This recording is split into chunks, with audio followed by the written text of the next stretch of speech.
murder mystery in Georgia. Communities are in shock and mourning, holding a candlelight vigil overnight after two teenagers were found dead behind a suburban grocery store.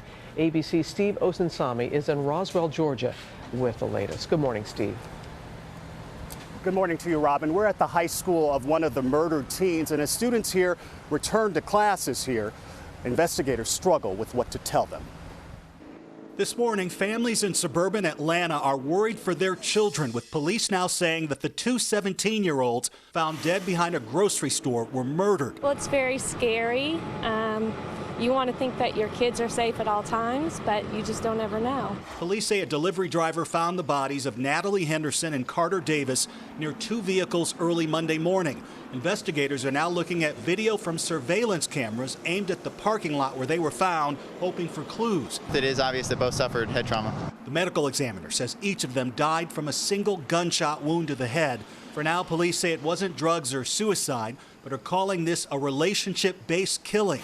Natalie Henderson was about to start her senior year at Roswell High, where she's here on the field performing in the color guard. Her mother gave us these senior class photos that she sat for just last week and says her daughter was our beautiful shining girl, a free spirit with a gorgeous smile that could make your day or your week. Davis was also starting his senior year at River Ridge High School in a neighboring county where he played lacrosse. Classes began on Monday.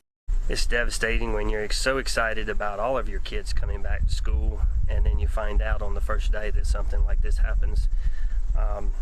Don't quite understand it because he was a great kid. He was always funny, always smiling. Friends of the two students held a vigil Tuesday night. He was such a kid that was full of life. There's no reason for him to be gone.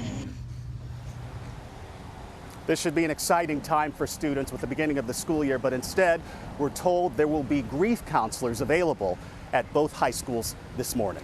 Robin. Incredibly tragic, Steve. Thank you. Joining us now, former FBI special agent and ABC News consultant Brad Garrett. And Brad, why would the police suspect that this is relationship-based crime?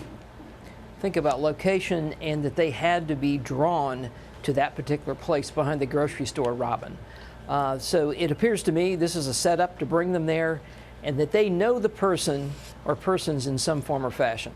And we heard in Steve's report that both of the teens were shot once in the head, killing them. What does that tell you about this crime? That the killer wanted them dead, probably knows them or has some relationship with them.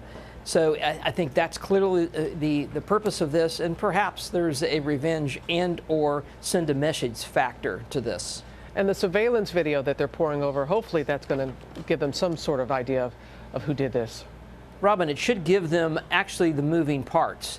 When the vehicle showed up, how the shooter approached them or shooters, and give them maybe a little bit more of a tick-tock as to actually what went down behind this grocery store. Well, hopefully they'll get some answers very soon. This is just incredibly tragic.